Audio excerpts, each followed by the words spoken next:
UFC Fight Night, Marina Rodriguez versus Amanda Lemos. Welcome to your full card prediction video presented by yours truly here at Boxing MMA Picks. Just Harris flying solo today. Zahn could not make it, but it is going to be business as usual, giving you fight-by-fight breakdowns, fight-by-fight predictions, specifically with the betting perspective in mind. So we want to let you know which fights are worth the value, which fights to avoid, which underdog has the best shot at winning, and some parlay action towards the end of the video as well. Make sure you hit the thumbs up on this video. Make sure you hit the subscribe button to the Boxing MMA Picks channel. And most importantly, we want to hear from you in the comments. For this UFC Fight Night, it is taking place at the UFC Apex. We have 12 fights overall. 5 of them are on the main card. 7 of them are on the prelim. Getting to work right away with fight number 1. We have Tamires Vidal versus Ramona Pascual. Ramona Pascual, 2-fight losing streak. She's 0-2 in the UFC at this point. She lost to Jocelyn Edwards back in June. She's a southpaw. Looks like she's pretty heavy on the feet. Looks like she has pretty good pressure. Decent diversity with her striking. She is pretty tough, definitely willing to exchange. 2 takedowns per fight.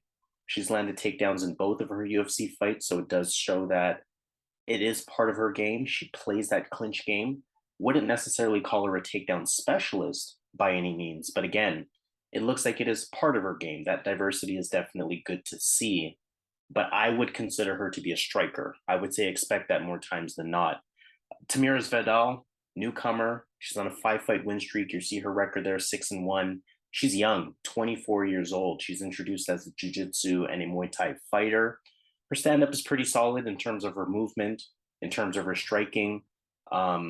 She can get a little wild with the striking, though, I will say. The pressure is solid. She's going to be that fighter coming forward. Her clinch game is solid as well. And I will say she is a legitimate grappler. Ramona Pascual needs a win here. You know, she's coming down in weight. She's fighting at 145. She's now down to 135 for this one. And let's be realistic. She might be out of the UFC if she goes 0-3. They're giving her a newcomer, but Tamires Vidal, I'm watching some of her footage. She beat a boxer in her last fight via submission. I think that's kind of telling of what could happen here, especially given the way that she handled her own with the striking. And again, Ramona Pascual is not an elite striker by any means. So I do anticipate Tamires Vidal being able to carry her own on the feet. Although Pascual a little bit more than just a boxer, more of a complete striker, again, I think Vidal is legitimate in her Muay Thai ability to a point where I can't really say Pascual even has an advantage on the feet. I think Vidal's pressure can work to her advantage here to a point where she might be better everywhere in this fight, dare I say.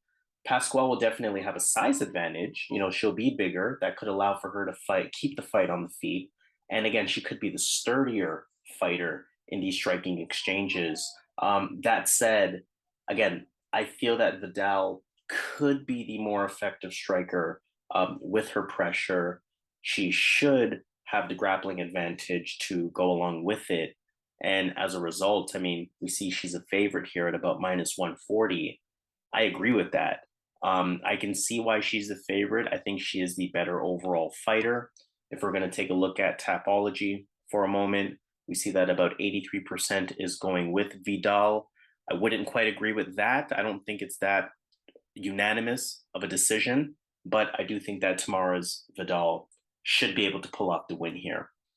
Moving on to fight number 2, Carlos Candelario versus Jake Hadley. Jake Hadley lost to Alan Nascimento. That was in his debut back in May. He's a southpaw. He has a good pace, good regular jab. Boxing is pretty clean. He has good technique and good striking speed to go along with it. He likes to close distance. He likes to get in your face. He likes to put you on that back foot, marches you down. With that more aggressive style, he is susceptible to takedowns, though. Looks like he has good jiu-jitsu. He's pretty solid off of his back. He's a good submission threat. But one thing I noticed with Jake Hadley, especially evident in his last fight, can't really work his way back up against the higher level guys. I've also seen good offensive wrestling from him as far as takedowns, right? Good IQ on top, good positioning, takes his time, position over submission. Again, still very much a submission threat. But again, I think that one key weakness with Jake Hadley is how easily you can take him down. Carlos Candelario might be able to capitalize on that. However, he's on a 2-fight losing streak. He lost to Tatsuro Taira back in May. He has a boxing background. He's a southpaw. The hands are pretty solid. The hands are quick. He can put combinations together. He has pretty good punch IQ. I would say he's a complete striker for the most part. A good balance between trying to be that fighter coming forward, as well as being that fighter that's going to fight at range or fight from the outside. Takedown defense isn't really the best. If I look at kind of his UFC resume, which is, 2 fights on the Dana White Contender Series plus his debut, he's given up a total of 13 takedowns in those 3 events. Just 42% takedown defense on paper as a result. And I mean, again, you look at the takedown numbers there, we know that he can land a takedown in his own right.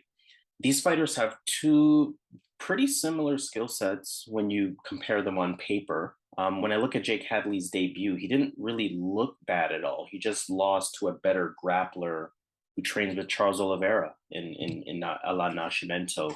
Otherwise, he showed that he can, his striking, his overall game, I think it does translate to the UFC level. Carlos Candelario, verdict is still out on him. He lost to a better, sharper striker in his debut when the fight was on the feet. However, when the fight was on the ground, he was also out-grappled. He was also controlled in that situation as well. And I think those factors are important because I feel like Jake Hadley is the sharper striker here. I feel like Jake Hadley has the more consistent forward pressure, and I think that's going to work well for him. I think there is an opportunity for Jake Hadley to potentially drop Carlos Candelario in those striking exchanges as well. I also feel like most of this fight will occur on the feet, even if a takedown or 2 does land on either side, because again, neither fighter has the best takedown defense. But if there is one fighter who is sort of more likely to land the takedown, I believe that is Jake Hadley, sort of despite the numbers that you see there in small UFC sample sizes on both ends. I do believe that Jake Hadley, again, with that forward pressure, I almost sort of trust him to game plan a little bit more to take advantage of Candelario's poor takedown defense. Whereas Candelario maybe going to be the fighter retreating, going to allow Jake Hadley to kind of see those takedowns coming. Not easy to land a takedown off of your back foot. And again, Jake Hadley, I think he's going to be able to use that pressure, potentially land a takedown or 2 offensively, but more importantly, kind of keep most of this fight on the feet, where I simply believe he's better. So I'm looking for Jake Hadley to get this one done. I want to see how they look in weigh-in because this might be a fight that I feel pretty good about. So let's see what ends up happening in that one. Fight number 3, we have Liudvik Sholinian versus Johnny Munoz. For Johnny Munoz, he lost to Tony Gravely back in June. 7 of his 11 professional wins are via submission. He's a BJJ black belt. He's going to use that clinch and takedown approach throughout the fight. The entries are good. The timing is good. He's good on top, makes good positional improvements, has some ground and pound as well. Now, in terms of his stand-up, pretty patient. He can switch stance. He has that regular jab usage. His striking is pretty diverse. Decent movement. He looks comfortable on the feet as well. Just a diverse fighter overall, right? But biggest gripe with Johnny Munoz, fights from the outside, doesn't really have the highest work rate. He's a bit more reactive than proactive in terms of his striking. I'm also curious about his chin too, the way that he was knocked out in his last fight versus Tony Gravely. That knockout happened pretty quickly, so I'm curious how he's going to recover just 11 months later. Liudvik Sholinian, it's been over a year since his last fight. He lost to Jack Shore September 2021. No shame there. Jack Shore's a legitimate competitor. He's patient on the feet. He has a good jab. He has a decent straight.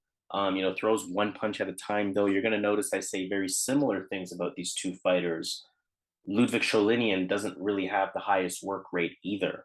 But again, similar to Johnny Munoz, good takedown entries. The difference here is that I think Liudvik Sholinian has that sort of smothering wrestling to go along with it, that Dagestani type of wrestling, body lock, a lot of top control, maintaining position, etc. I don't think his takedown defense is that good. however. So that'll be interesting to see how it plays out in this fight. Otherwise, important to note, you see his record there, 9 wins. 6 of them are via decision. And 2 of those are split decisions. Also has a majority draw on his record. I'm bringing that up because what that tells you is that he's always going to be in a close back and forth type of fight. A lot of that has to do with the fact that, Sholinian has a very frustrating style to bet on, right? He's not active enough on the feet, yet he doesn't quite capitalize on his wrestling enough by not going for enough takedowns. I think Sholinian has the ability to pick up the pressure. He has the ability to close distance, increase the striking rate, things like that. Looking more in control of the round in those moments. I think he has the ability to kind of turn it up a notch in general, again, including increasing those takedown attempts and really resorting to his strengths. Johnny Munoz, I don't think he's able to dictate the pace in a fight, and I don't think he'll be able to dictate the pace in this fight. Neither fighter will really. And I think that's going to allow Sholinian to at least show value as an underdog, as what I believe is the better overall fighter. Johnny Munoz is a sizable favorite here, but again, I think Liudvik Sholinian is a better wrestler, which is key. I think the striking is pretty even, and it is fair to say Johnny Munoz might be the better grappler. So, if nothing else, I'm looking at a fight that is kind of 50-50, where neither fighter is necessarily reliable in terms of, getting that consistent performance out of them. Yet Johnny Munoz is a pretty sizable favorite. So when all of that adds up, I'm not liking Johnny Munoz as a favor here. I think Sholinian will be able to push the pace, push the pressure, apply the wrestling, and kind of swing rounds in his favor. I do think this is one of those split decision type of fights, but I actually like the underdog. I like Liudvik Sholinian. I like his chances here. And again, if nothing else, this is one of those dog or pass type of fights. Let's move on. Fight number 4, Polyana Viana versus Jinh Frey. Jinh Frey split decision loss to Vanessa Demopoulos back in June. She's a southpaw. She has a decent skill set on paper because she's a decent striker. She has the jab. She has the calf kick. She has the technique with her striking as well. She can play that clinch game against the cage. Definitely has shown some takedown ability with some top control. I wouldn't say rely on that to be a strength of hers, less than 1 takedown per fight. Good takedown defense, though, which is very important in any fight, but that could be especially important in this one. She has 88% takedown defense. Jinh Frey has had 5 fights in the UFC and has only given up 3 takedowns thus far. Otherwise, again, decent control. And I mean in terms of her stand-up. She can fight from the center of the octagon pretty effectively. And again, that always works well in the eyes of the judges. Polyana Viana, on the other hand, she had a unanimous decision loss to Tabitha Ricci back in May. She's introduced as a Muay Thai and a Brazilian Jiu-Jitsu fighter, and that's really her MO, right? In terms of the striking, in terms of the Muay Thai, it's decent. She fights tall, she throws combinations, she has those straight punches, she has the quick kicks, pretty good speed and pace with her strikes as well. In terms of the Brazilian Jiu-Jitsu, with her grappling, what I noticed from her is that likes to play that guard game. Sometimes she'll even pull guard. Very offensive guard, works off of her back, punches off of the back, submission attempts off of the back. Like I said, she's going to pull guard in some of her fights, which could be a good or bad thing. But with Polyana Viana, some cardio concerns. Though she doesn't really fight at a high pace, she will start to slow down a little bit throughout the fight.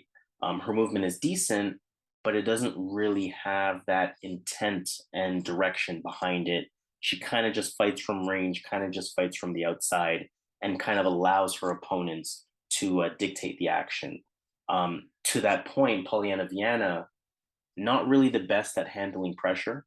I think that's going to work very well for Jinh Frey, as, like I mentioned, she's usually that fighter that's looking for the ring control.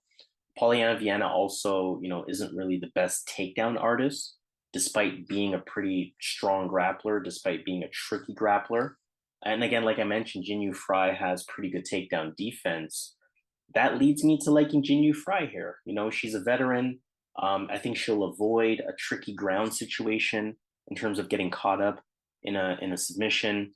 And also, for as clean as Viana's striking is or could be, I'm not really too impressed by it. And I think about her last fight versus Tabitha Ricci. She was supposed to have a big striking advantage in that fight. She had the height advantage, she had the reach advantage, she has the technique advantage, the striking speed advantage, et cetera, et cetera. She has all of these advantages on paper. But in that last fight over Tabitha Ricci, she didn't really do much with it. She was 50-50 in a lot of situations with Tabitha Ricci with the striking. And to that point, I feel like Jinh Frey is a better, smarter striker than Tabitha Ricci is. So I think that allows Jinh Frey the ability to outstrike Viana on the feet, to again keep the fight away from the ground with her good takedown defense. And on top of that, to have the ring control, to have the octagon control, and to, have the visual part of it going in her favor as well. So back to back underdog here. I like Jinh Frey to get it done. I'm a little surprised that she is an underdog because Polyana Viana has not proven anything at this level. But again, like I said, this is one of those fights, not that I'm looking to place a bet, and not that I think it's 50-50. I think it's a little more 60-40 in Jinh Frey's favor. And when I see her here as an even money underdog, that definitely makes me lean toward picking Jinh Frey to get it done here. So Jinh Frey is going to be my pick. Slight underdog. I like it. Looking at the fifth fight of our prelims, we have Mario Bautista versus Benito Lopez. Mario Bautista, 2-fight winning streak. He beat Brian Kelleher back in June. Really like how he's been looking lately. Good boxing, switch stance fighter, good movement, good fakes, good feints, good distance control as well. He fights from the center of the octagon more times than not. And he's a pretty intelligent striker. I like the IQ. He's a diverse striker. He picks his shots well, good combinations when needed. He's one of those fighters that that you can trust the performance and the output that he's going to provide on a fight-by-fight basis. His cardio's looking good. He pushes a high pace on top of the cardio, looking good. Not a ground expert per se, but the wrestling has been looking really solid lately. On paper, the numbers are there, right? He averages over 2 takedowns a fight. He averages almost 65% accuracy on those takedowns. But really want to note those last 2 fights. He's landed 6 takedowns in those last 2 fights. He's looked a lot more intentional with landing the takedown. His top control has looked really good. And again, it just goes back to this 29-year-old fighter in his athletic prime, really rounding his skill set and really starting to look good. Benito Lopez, it's been over 3 years since his last fight. He had a unanimous decision win over Vince Morales. That was all the way back in July 2019. It's a good long striker. We see he's going to have a 4-inch reach advantage here, 1 inch in height. So definitely takes advantage of those long limbs, those long arms. Good pace, good forward pressure, especially in that early part of the fight. Really likes the high kick. Again, just, really speaking to the reach advantages that he has. Really effective calf kick as well. He has a good long jab, solid counter puncher. He's also going to get some switch stance going on in his own right. Crafty striker, diverse striker. Slightly more work with the kicks though, in comparison to his hands. He's patient on the feet. He has good movement. He has good range control, solid IQ. Just a good overall striker. Don't forget that Benito Lopez was dropped in his last fight by Vince Morales.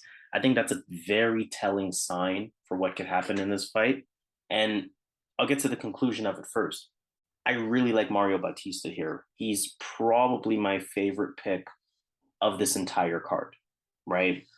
When I think about Vince Morales versus Benito Lopez, that fight had some back and forth moments with the striking in terms of who was winning the exchanges, in terms of who had the ring control as well.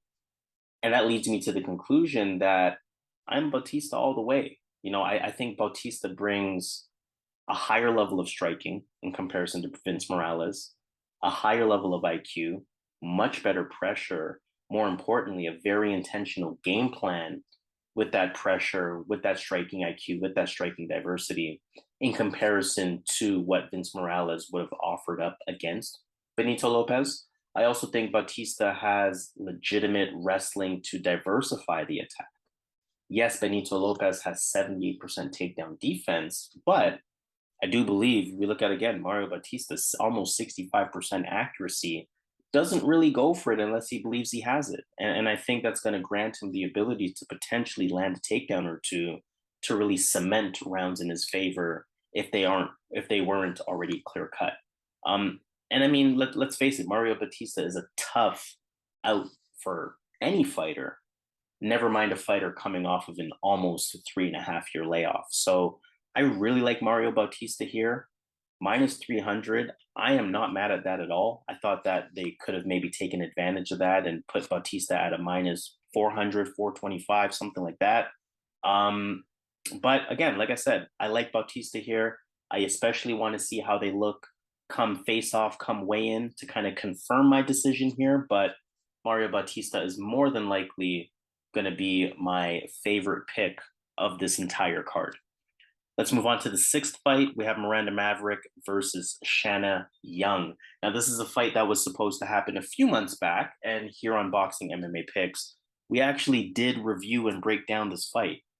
So in a lot of ways, I'm just going to repeat the notes that I had a few weeks ago.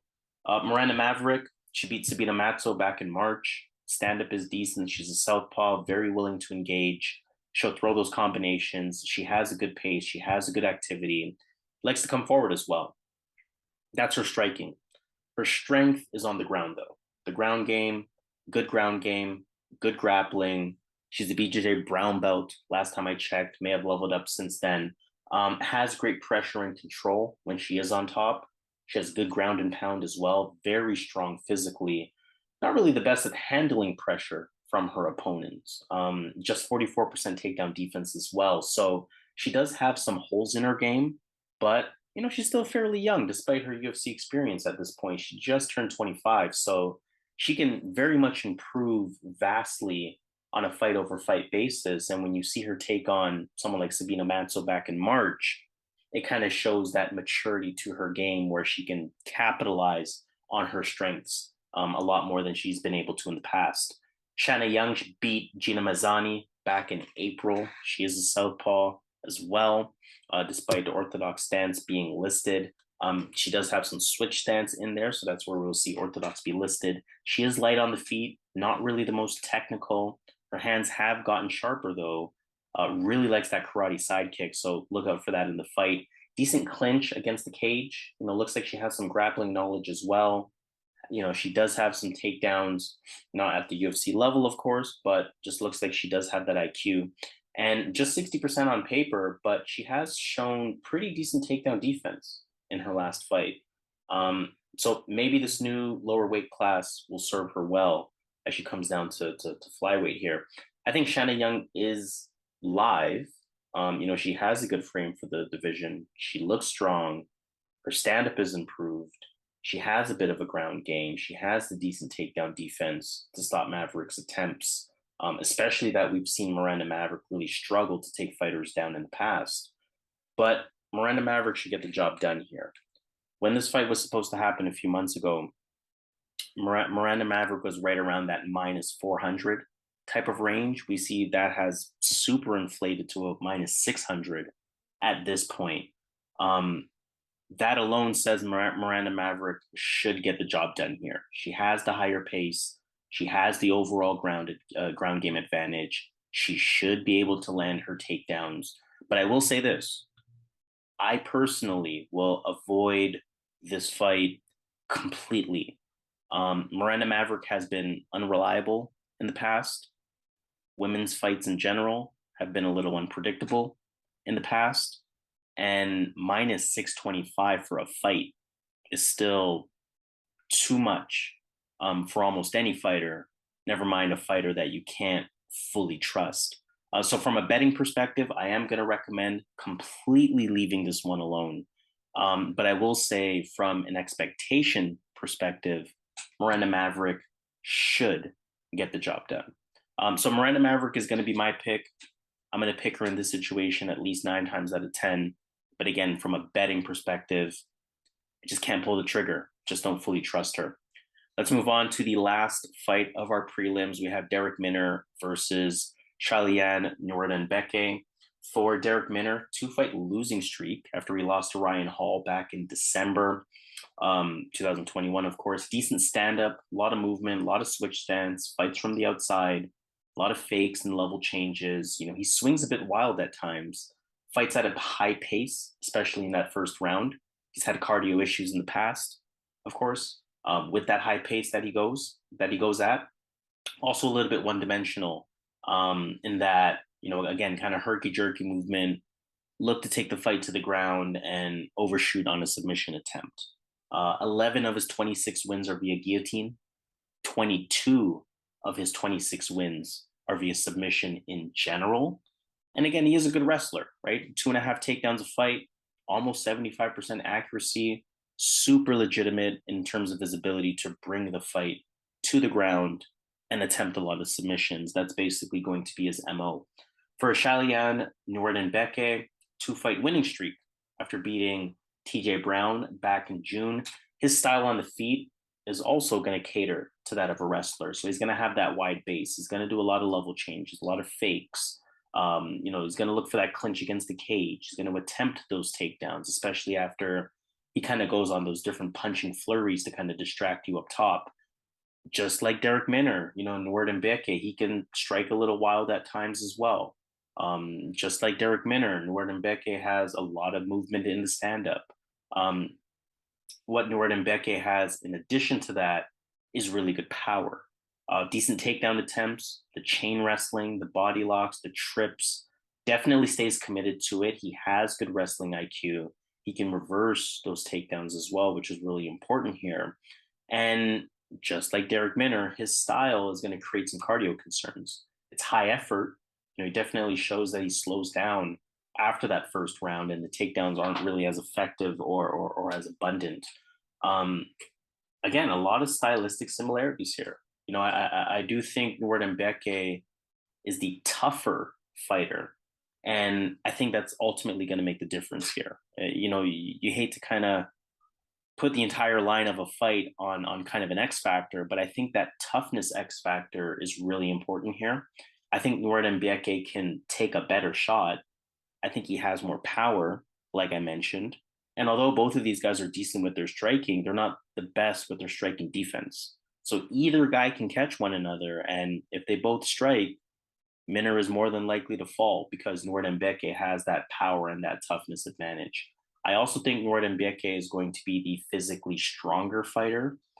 He's going to be the one that's landing takedowns. He's going to be the one that's controlling on the ground. If he does get taken down, fighting to reverse the position, different things like that.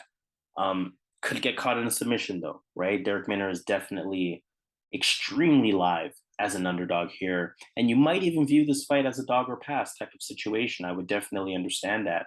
But in my opinion, I think that Nuerdanbieke will have the ability to push a higher pace for longer, kind of have more explosiveness in his back pocket for a little bit longer. I mentioned the physical advantages I believe he will have. I mentioned the ground control that I believe he will have in this one. And I mean, everything is sort of pointing me towards picking Nuerdanbieke to win the fight.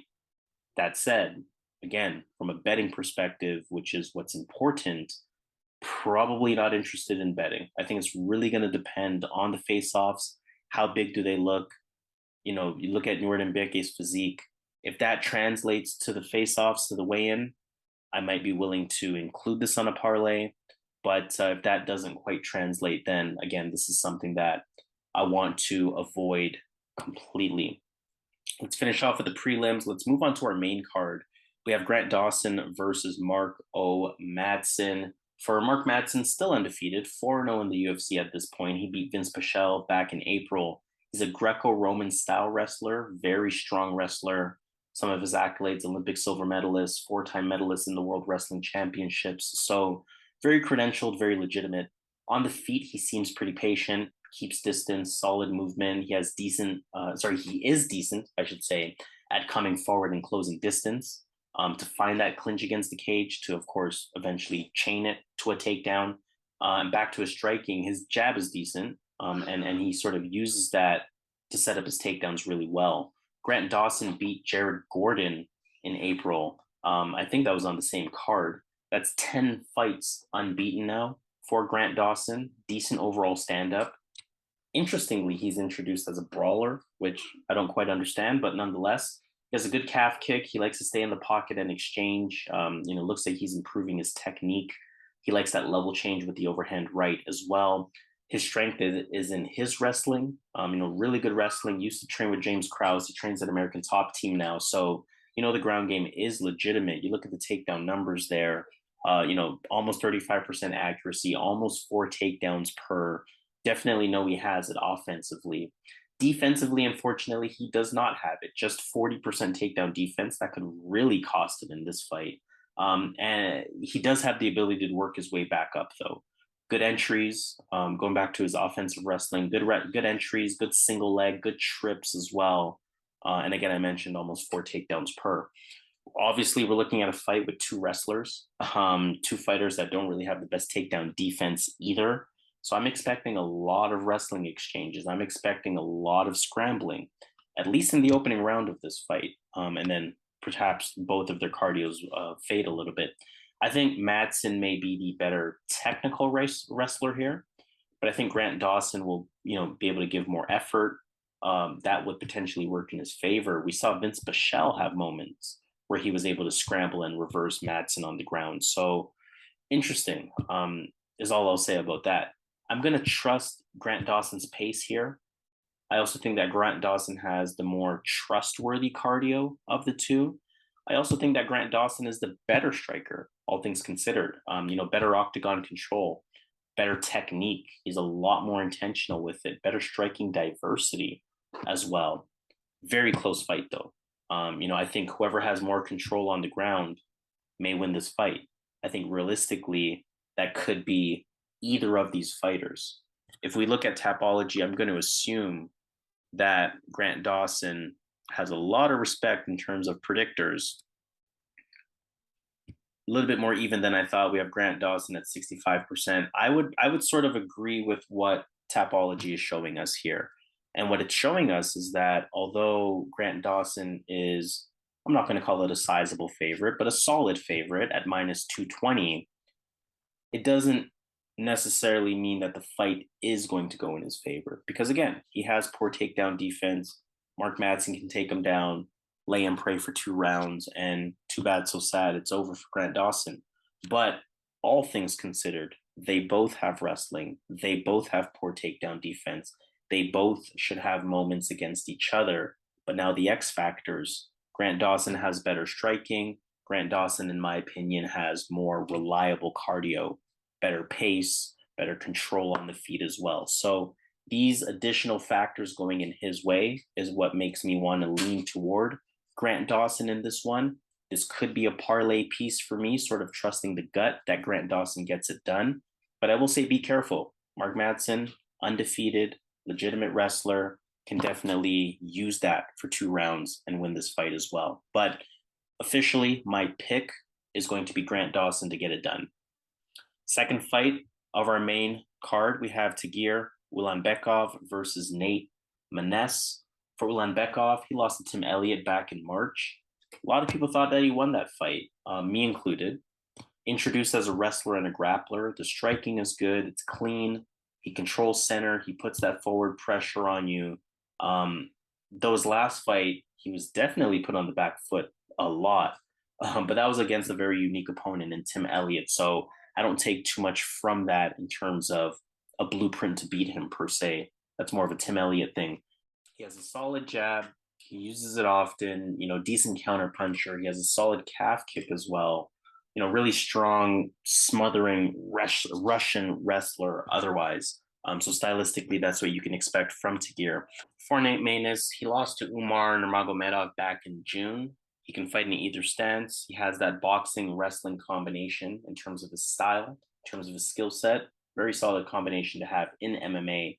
In the stand-up, he's going to use his length, use his reach, straight punches, long jab.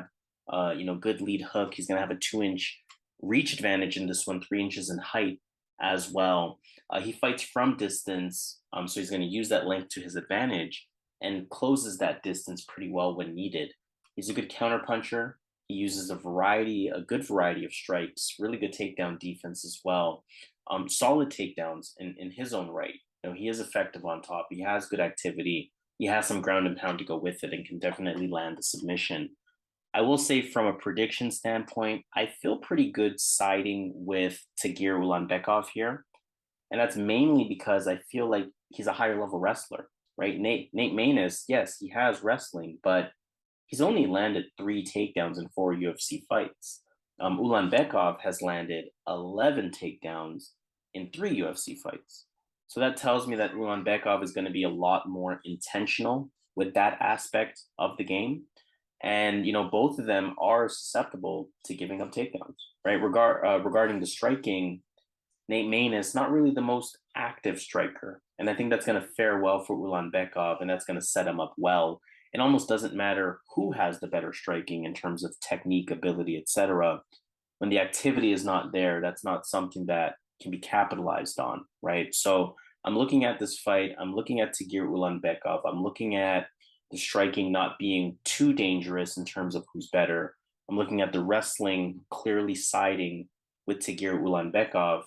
And I think from a game plan perspective, he's going to implement that when we look at the takedown averages that he presents in addition to his takedown accuracy. Really good value here for Ulanbekov. Again, this is one of those names. You see Nate Maness lose to another Russian in Umar Nurmagomedov. And yes, Umar is I guess, a brighter prospect, but ability-wise, Tagir has a lot of those same skill sets, and that could be sort of a bad sign for Nate Maness in terms of what could happen in this one. So again, I like the value on Tagir, minus 210. I like what I see. I thought it could have been minus 250. I think I still would have been willing to do it. Anything more than that, probably not. But especially that I'm seeing minus 210, of course, depending on what sports book you use, there could be some really good value on Tagir here. So Tagir Ulanbekov is going to be my pick to get this one done in the flyweight division. Fight number 3 of our main card, we have Chase Sherman versus Josh Parisian. Josh Parisian lost to Alan Boudreaux back in June. Chase Sherman beat Jared Vanderaa back in July. Josh Parisian is introduced as a striker. I believe Chase Sherman is as well. Josh Parisian has a pretty sneaky calf kick. He fights from the outside, pretty agile considering his size. Solid movement. The footwork isn't bad by any means. He's pretty light on his feet, again, considering his size. Really long jab, regular jab usage as well. Looks like his boxing has definitely improved. He can close the distance, doesn't really hesitate to engage with his opponents. Takedown defense is not the best. He's not really the best off of his back either. But in his last fight, he showed that he can land takedowns and have solid ground and pound to end a fight. That's important in terms of potential outcomes here. I don't think this fight goes to the ground unless it's Josh Parisian doing the taking down, because Chase Sherman definitely is going to keep it standing. He has a decent overall stand-up, likes that leg kick as well as part of his combinations and exchanges. The combinations and exchanges from Chase Sherman, they're pretty clean. They're pretty diverse. He doesn't really overswing. He keeps things controlled. Doesn't really have the best striking defense. No real head movement. And also, again, just doesn't really offer much in terms of the ground game. Since I realized that this fight was happening, I've been going very much back and forth on this one. I'm looking at essentially 2 unreliable heavyweights here. Chase Sherman is supposed to have the better striking in this matchup in terms of his striking technique. I think you also have to respect the power coming from Chase Sherman a little bit more. 15 of his 16 wins are via KO, TKO. Josh Parisian, no slouch by any means. 11 of his 15 wins are via KO, TKO. So we're looking at 2 guys with right around 15 wins and double-digit knockouts. Unsurprising in the heavyweight division. I feel that Josh Parisian will have the better movement. I think he's going to be the slicker striker, again, especially early in the fight. But realistically, I think this fight is very much about who catches who first. I think this fight goes almost exactly the way that Chase Sherman's last fight went versus Jared Vanderaa. And To that point, I think that Josh Parisian has better striking than Jared Vanderaa. So that could be a sign that Josh Parisian ends up catching Chase Sherman first, because in that Chase Sherman versus Jared Vanderaa fight, they both had moments. Jared Vanderaa definitely had moments where he was catching Chase Sherman, but Sherman was eating them, and he eventually turned it up, got the knockout, and got the win. I think this is very much a flip a coin type of fight, a gut pick type of fight. And it's kind of tricky here because I do believe that Josh Parisian can style on him a little bit, at least again in the early parts of the round. My gut is almost telling me that Josh Parisian gets it done here, but my gut is also saying that I really like what I saw from Chase Sherman in his last fight. He was able to take a shot. He looked pretty reinvigorated, just as a fighter that was on a 4-fight losing streak at the time. And as a result, I think he's going to find that moment. I think he's going to hurt Josh Parisian. I'm expecting Josh Parisian to kind of style on him a little bit, be light on the feet, but then Chase Sherman just kind of close distance, catch that fight changing punch, and capitalize on it and end it. Not confident by any means. Do not bet on this by any means. This is a heavyweight beware. This is a coin flip fight. This is two very unreliable heavyweights, but I do believe that Chase Sherman will get the job done. Let's move on to our co-main event. We're looking at Neil Magny versus D-Rod, Daniel Rodriguez. Pretty solid co-main event here. Neil Magny lost to Shavkat Rakhmonov back in June. We know the Neil Magny MO at this point. Well-rounded fighter. He can do a little bit of everything. He's a good, long, rangy striker in terms of a stand-up. He's going to enjoy a 6-inch reach advantage in this one. He has that long jab. He's light on his feet. He's going to use those kicks effectively to keep range as well. Decent overall ground game, although I wouldn't say it's dominant by any means. Respectable takedown defense. On paper, it doesn't look that good. It's just 57%. But he's going to use his length to his advantage in terms of staying balanced, stopping those takedowns, using his hands for balance, different things like that. Can't forget to mention with Neil Magny, always worth mentioning, his cardio is really good, constant activity, consistent activity. We know where we're going to get from Neil Magny. And in a lot of ways, we know where we're going to get from Daniel Rodriguez as well. He's on a 4-fight win streak at this point after a split decision win versus Jinh Liang Li. That was just over a month ago, sort of late September. Interestingly, almost every media scorecard on MMA decisions went in favor of Jinh Liang in that fight. MMA decisions is kind of like our unofficial source of truth here on Boxing MMA Picks. So if all the media scores are going in Jinh Liang Li's favor, I do believe that maybe D-Rod got a gift of a decision in that one. In terms of his stand-up, he's a southpaw. He has really good hands. He has good stand-up, good boxing. His technique is solid. Solid jab. He's going to use it a lot. His straight punches are very effective as well. Good at throwing those combinations as well. He's going to mix in those kicks. Good takedown defense, 73%. That could mean something in this fight. D-Rod, though, just a really solid fighter. Again, consistent. You know what you're going to get from him. Now, what's interesting in this fight is that both fighters are 35 years old, but I feel like age might be catching up to Neil Magny a bit here. I look at that split decision win versus Max Griffin a few fights ago. I look at him being dominated by Shavkat Rakhmonov in his last fight, although no shame there. It kind of just makes you wonder if he's lost a step a little bit. And I think that he has. I think he's not as quick, as agile. I feel like his cardio may have even taken a hit as well. But I'll kind of stick to the prediction part of it. I like Daniel Rodriguez here. I think, again, the striking is consistent. He's consistently coming forward. I think Daniel Rodriguez will be able to fight off any takedown attempts from Neil Magny and keep it on the feet. And I think Daniel Rodriguez will be able to maintain a higher pace throughout the fight. And again, have those punching stats kind of be in his favor as a result. I also don't think that Neil Magny can have that moment where he hurts Daniel Rodriguez. We know that Rodriguez, again, is very sturdy on the feet. I don't really see either fighter being hurt in this one. It's going to kind of look like a high-quality sparring match in some ways. I'm looking at a 29-28 type of unanimous decision for Daniel Rodriguez. But really what I'm counting on with Daniel Rodriguez is, again, that striking output, the pressure, the octagon control, and just having those punch stats lean in his favor without Magny really being able to have any kind of major adjustment. So again, I think Magny may have lost a half step, and I think Daniel Rodriguez will be able to capitalize on that. So Daniel Rodriguez, another underdog, he's going to be my pick to get it done. And that might be a fight that I might be interested in betting on, especially after seeing what they look like come face off, come weigh-ins. Let's move on to our main event, though. Let's move on to Marina Rodriguez versus Amanda Lemos. Marina Rodriguez is on a 4-fight win streak. She had a split decision win over Zhao Nanyan back in March. Thai boxing style, dynamic, high-level striker. We know she's methodical. She picks her shots really well. She has great accuracy and striking diversity. Definitely one of the best fighters on the feet in this division, if not in all of women's MMA, without a question. She has great combinations. She has good distance control. She knows when to put on the pressure.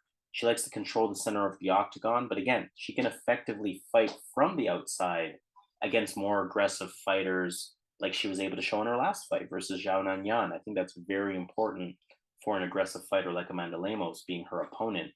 In terms of sort of additional things that Marina Rodriguez can do, she has a good Thai clinch. She has knees in the clinch. And although a big weakness of hers is that she can be taken down, just 65% takedown defense, I feel like Marina Rodriguez has a pretty solid protective guard in that she doesn't really take much damage on the ground, although she'll pretty much give up the round from a scoring perspective. Amanda Lemos, she beat Michelle Waterson back in July on the feet. She's going to fight in the pocket. She's going to look to keep the distance close. She's going to look to keep those hands tight. She marches her opponents down a bit, likes to engage, throws a lot of combinations in those moments, a lot of looping hooks, kind of borderline brawl style. Physically strong. She's going to use that to her advantage, with her wrestling, with her grappling. Wrestling is not a dominant part of her game, just one takedown per fight. 57% accuracy, though, which is important to note. So again, she's not going to really go for it unless she believes she has it. She's also a BJJ black belt, so legitimately credentialed, doesn't just rely on brute strength or brawling or anything like that. Definitely has that diversity to her game. Decent defensive guard as well, but I don't anticipate Marina Rodriguez landing any takedowns here. From a betting perspective, what I'm looking at, a 5-round main event, right? I think that's going to definitely favor Marina Rodriguez. She's going to be more and more likely to pull away in this fight, in my opinion, the longer it goes on. I think this is sort of similar to, in some ways, very different fighters, but very similar to Arnold Allen versus Calvin Kattar from a anticipation perspective, where Arnold Allen was very much that early round threat. And I know Zahn mentioned this in our last week prediction. Kattar would have had to have gotten out of the first 2 rounds to eventually start pulling away. I feel the same about Marina Rodriguez here. She's going to have to get past the first 2 rounds to eventually start pulling away here, because I do believe Marina Rodriguez will win round 3, will win round 4, will win round 5, right? So it really comes down to, what does Amanda Lemos do in those first 2 rounds? We know that Amanda Lemos has very legitimate threat. Is a very legitimate threat with her power. We know her striking is high level. We know that she can catch anyone and hurt them, Marina Rodriguez included.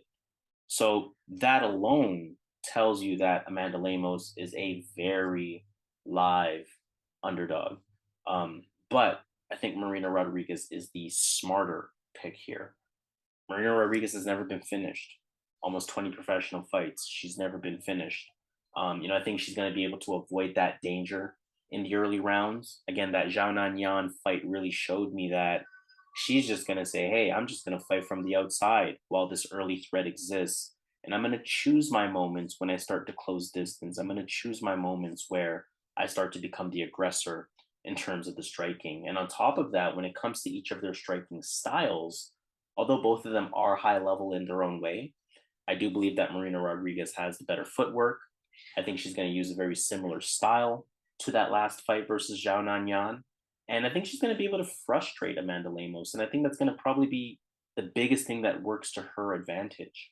I think, like I said, the rounds will start to go in her favor the longer the fight goes on.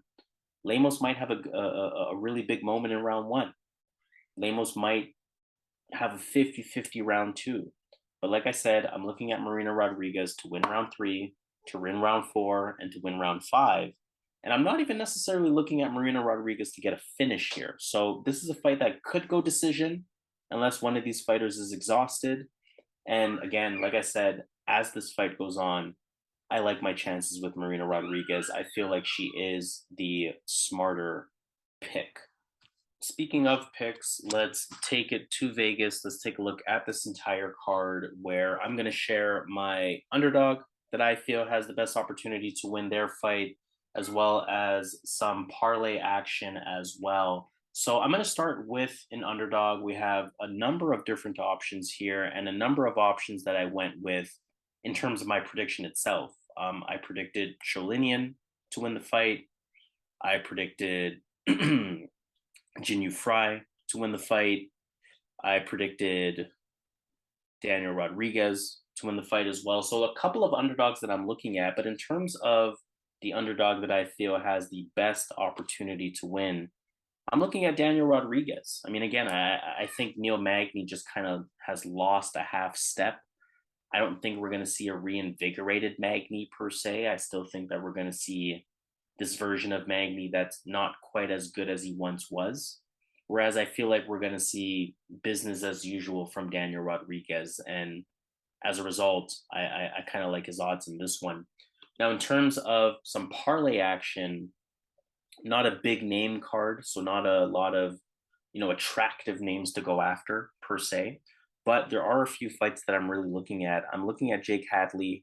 I really like how he matches up against Carlos Candelario. I think he can knock him out. I think he can, have more takedowns, have more ground control. And I think he has a number of different ways to win that fight. So I definitely like Jake Hadley there. I really like Tagir Ulanbekov. Again, kind of similar reasoning here. The striking, I'm not really concerned in terms of Nate Maness. Nate Maness' striking. And again, Tagir Ulanbekov should have the better wrestling specifically. More importantly, that leads to control time on the ground and different things like that. Just kind of lay and pray, putting rounds in his favor. And the third fight that I'm taking a look at is, like I mentioned, probably my favorite pick of the entire card. Actually, I think I can conclude that this is the favorite pick of this entire card. Mario Bautista. Really like his chances here against Benito Lopez. Better striker. Benito Lopez, 3.5-year layoff. Mario Bautista, 2-fight win streak, has been looking really good lately. That's too many momentum plays on the side of Bautista versus a fighter coming off of a 3.5-year layoff. So I really like that one there. Those three picks will add up to a 2.68. What that's going to mean is that $100 will give you a total return of 268, and for our bigger bettors, $250 will return a total of 671. So we are going to officially sign off on that note. Definitely appreciate you watching. This has been UFC Fight Night. Rodriguez, Lemos, full card prediction presented by yours truly here at Boxing MMA Picks. Again, make sure you hit the thumbs up on this video. Make sure you subscribe to the channel. And most importantly, we want to hear from you in the comments. Signing off, Harris, flying solo today, but nonetheless representing Boxing MMA Picks.